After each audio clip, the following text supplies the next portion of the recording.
Coming soon to own on YouTube video and and DVD. Twitch. I just put my food in, so we gotta make this quick. We gotta go fast. But how every Wild West outlaw died. John Wesley Hardin. John Wesley Hardin was the deadliest gunfighter in the Old West, claiming to have killed over 40 men by age 25. 40, 40 people dead by 25. He, God, oh my God. Most during arguments, gambling disputes, or petty feuds across At what point do you learn to control your temper? You killed 40 people before you turned 30. Texas. But in 1878, he was finally captured and sentenced to 25 years in prison for murder. Wait. You could get sentenced back in the day? I dad used to think like murderers getting sentenced back then. I used to think they used to firing squad or hang them. After serving 17 years, Hardin was released in 1894 and Damn, he moved to El served his Paso, time? where he tried to reinvent himself as a lawyer. But he quickly fell back into drinking and gambling. His temper hadn't changed either, and he began threatening people openly, including John Selman, a lawman and former outlaw. Damn. Hardin had been making threats against Selman for weeks, and Selman had enough. On August 19th, 1895, Hardin was drinking and playing dice at the Acme Saloon in El Paso. Around 7 p.m., Selman walked in through the back door. Hardin, standing at the bar with his back turned, never saw him coming. Selman No, raised his don't tell me he's revolver gonna shoot and him in the shot back. Hardin in the back of the head. That's some pussy shit. Like I could understand like you cheating and like if we was having a standoff and you cheated and shot me in the back because you know you fighting for your life, you dead up you dead ass just shot him in the back of the head. Bullet exited through his left eye. Damn. Nigga, how close were you standing to shoot a nigga through his eye? Hardin died instantly, collapsing to the floor. Selman claimed self-defense, saying In what universe can you claim self-defense for shooting a nigga in the back of the head through his eye? Hardin had threatened to kill him, but witnesses said Hardin never saw Selman and never drew his gun. Selman was indicted for murder, but before the trial could proceed, he was killed in a gunfight with a U.S. Marshal. Wait, hold on. Well, why are we moving on from that? Why the fuck was he in a gunfight with the U.S. Marshal? Billy the Kid. By July 1881, Henry All right, I McCarty, guess we're gonna known skip as that. Billy the Kid, had escaped the hangman's noose once, and Sheriff Pat Garrett wasn't about to let it happen again. Billy had killed at least 8 men by age 21 and had become the most Damn. wanted outlaw in New Mexico territory. But after Billy's dramatic courthouse escape, killing 2 guards and riding out of town, Garrett's reputation was on the line. The hunt had become personal. On the night of July 14th, 1881, Garrett received a tip that Billy was hiding at the ranch of Pete Maxwell in Fort Sumner, New Mexico. Garrett and 2 deputies arrived after dark and entered Maxwell's bedroom to question him. At that moment, Billy walked into the darkened room, unaware that Garrett was No inside. He way. saw shadowy figures and asked in Spanish, "Quién Who is it?" Garrett recognized his voice immediately and fired twice. 1 bullet hit Billy in the chest, just above his heart. He Damn. died within minutes. Is this whole thing gonna be outlaws just getting like just getting caught lacking? Like everybody getting slimed out, Sheriff shot in the Garrett back of claimed the head? self-defense, but doubts persisted. Some witnesses Self-defense of you hiding in this nigga's room in the dark and shooting him. even said Billy was unarmed. Others believed Garrett had ambushed him in the dark.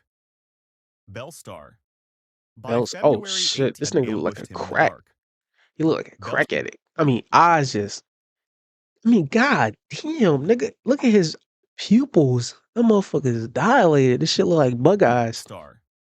By February 1889, Belle Star had survived longer than most male outlaws, but someone had decided it was time for her to die. One of the few Oh, that's female a her. outlaws in the Wild West, Myra Maybelle Shirley, had ridden with Jesse James, stolen horses across Indian Territory, and harbored fugitives on her Oklahoma ranch. But years of tensions with neighbors, family, and former associates had left her with a list of people who wanted her dead. On February 3rd, 1889, Bell was riding home alone near Eufaula, Oklahoma, when someone hiding in the brush opened fire. The first shotgun blast hit her in the Damn. back, knocking her off her horse. As she tried to crawl away, the shooter fired again, hitting her in the They neck and walked her face. ass Her down. injuries were fatal, and she died within minutes. The killer was never officially identified, But suspicion fell on several people, including her own son, Edgar Watson, with whom But why would your own son shoot? Like, why would you walk down your own mother? she had been arguing over land and money. Yep. The niggas fighting over Watson money. was arrested but never charged. Oh, you got off Wild lucky. Bill Hickok. Hold on. This nigga 101. Hold on. Well, I mean, look at this slick back. I mean, the hair slick smooth. This shit shining. He got the Nikola Tesla mustache. This nigga 101. What the fuck? I ain't never seen somebody tie a tie like this. This shit look like he tried to do a bow tie, failed, and just took the end of that bitch and put it out through the loop. And this nigga 101. By August 1876, James Butler Hickok, known as Wild Bill, had survived more gunfights than he could count, but his luck was about to run out.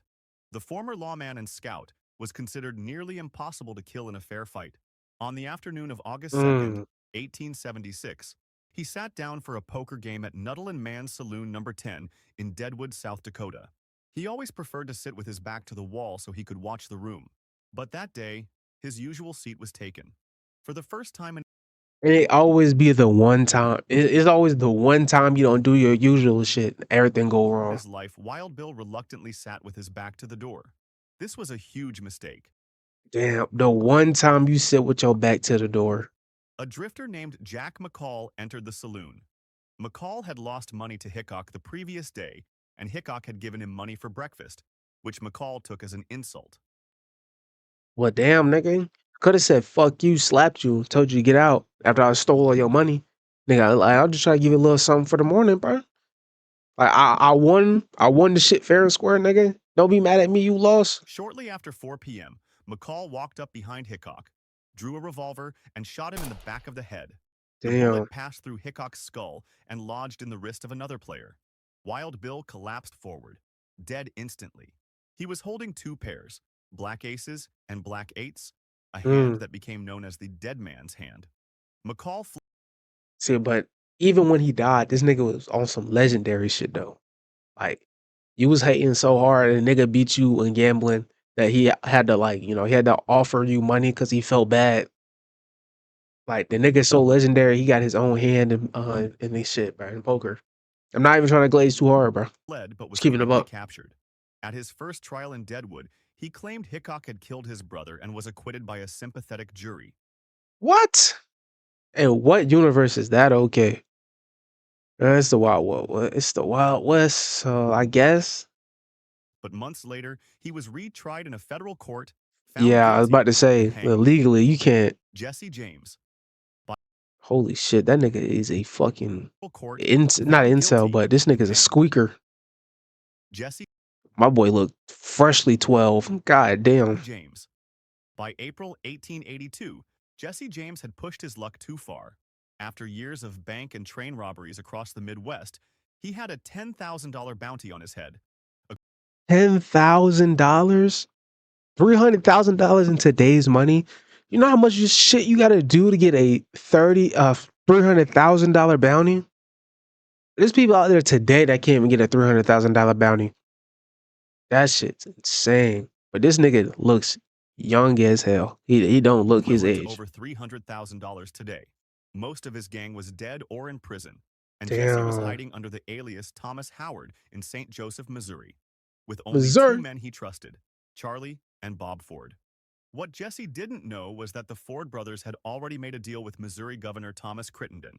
In exchange for Damn. pardons and reward money, they would kill him. On the morning of April 3rd, 1882, Yeah, they really slid, like they slimed him out Jesse was in his living room with the Fords planning their next robbery. in the The house living was room warm, too, So bro. he took off his guns and placed them on a bed. He climbed onto a chair to straighten a picture hanging crooked on the wall. Bob Ford saw his chance. He quietly drew his pistol, aimed at the back of Jesse's head, and fired. The bullet That's struck fucked behind up. Jesse's right ear, and he fell from the chair, dead before he hit the floor. He was 34 years old. The Ford brothers immediately Damn, he lasted turned longer than I thought he themselves in, did. claiming the reward. But instead of being celebrated as heroes, they were despised. Newspapers called Bob Ford the dirty little coward who shot Mr. Howard in a Yeah, well deserved. Well deserved. Because you first off, you betrayed his trust and then you shot him in the back of the head while he was standing on a chair. song that spread across the country. A jury found him guilty of murder, but the governor pardoned him the same day. Yep. There you Butch go. Cassidy and the Sundance Kid. By Oh shit. 1908, Robert Leroy Parker and Harry Longabaugh, known as Butch Cassidy What a fucking name. Harry Langaba. and the Sundance Kid, were running out of places to hide. After leading their gang Wild Bunch through successful train and bank robberies across the American West, Pinkerton detectives had forced them to flee to South America in 1901. But even in Bolivia, their luck was running out. On November Really? 6, 1908, the two outlaws robbed a payroll courier near the small mining town of San Vicente. A military patrol was sent to track them down. Butch and Sundance took refuge in a small house in San Vicente. Bolivian soldiers surrounded the building and opened fire. A gunfight lasted for hours as the two outlaws returned fire from inside. Sundance was hit multiple times and collapsed. Butch, running low on ammunition, was also struck. According to the Damn. most common account, as soldiers prepared to storm the house, two final gunshots were heard from inside. Oh, they ended When the it. soldiers entered at dawn, they found both men dead. It's believed that Butch shot Sundance to end his suffering, then turned to cover himself. Wow. However, rumors persisted for decades that Butch and Sundance had survived and returned to the United States under new. Come on. How would they survive if there were soldiers walked into the room and seen both the dead bodies? Identities. Sam Bass. Holy By shit, what a fucking 1878, stash. Sam Bass had become one of the most wanted men in Texas after his gang robbed trains and stagecoaches across the state. What he didn't know was that the Texas Rangers had placed informants inside his gang, and his time was Oh running shit. out. One of those informants was Jim Murphy, a gang member who had been arrested and agreed to betray Bass in exchange for leniency. Damn. On July 19, 1878, Murphy tipped off the Rangers that Bass and his gang were planning to rob a bank in Round Rock, Texas.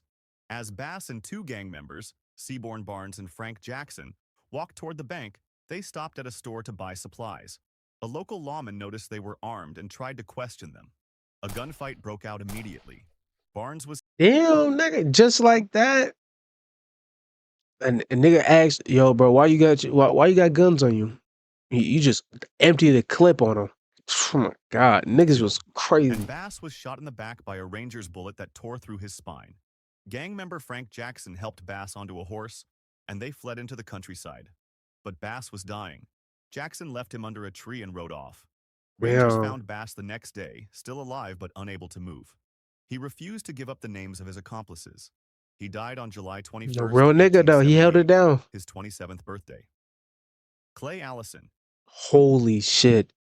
This nigga looks like a mass murderer. I bet you he got 3 teeth and them bitches are gold. They yellow, but no gold, straight black. He probably smoked the whole carton of cigarettes every single day. God damn, this nigga Clay look crazy. Allison had survived dozens of gunfights across Texas and New Mexico, building a reputation as one of the most feared and unpredictable gunfighters of the Old West. Known for his Shit. violent temper and deadly skill with a pistol, he had killed at least 15 men in I gunfights, told you, bar brawls, 15. and personal feuds. But by 1887, Allison had settled down somewhat, running a ranch in Texas and trying to live a quieter life. On July 1st, 1887, Allison was transporting supplies in a wagon near Pecos, Texas. As he drove along a rough trail, a sack of grain shifted and fell off the back. Allison stopped, climbed down, and bent over to pick it up. Did somebody pop out the cut and snipe his head off or something? At that moment, the wagon rolled forward. One of the heavy wheels bent over Allison's head, No. crushing his skull. Oh, that's gotta be the worst way to go out. Imagine you go to pick up something from behind the car and that bitch just rolls over your head. That shit like a speed bump. Doom doom. He died instantly. The man who had survived dozens of gunfights and terrified lawmen across the frontier was killed by his own wagon on a dirt road. His death was so unremarkable that many refused to believe it, insisting he must have been ambushed or murdered. But witnesses confirmed the story. Clay Allison, one of the deadliest gunfighters in the West, was buried in Pecos. His headstone would later read, He never killed a man that did not need killing. I low key don't know how true that is, but that was how every Wild West outlaw died. Now I gotta go pick up my DoorDash because it's shit's right outside the door, so I don't got no time for yapping. But that being said, I see I was later, dude. I'm not trying to score. Your heart's an open door. I got the key. I'm trying to keep composure and some more. I know you want some more. Oh, oh. Can your body hear me? Want you to feel me?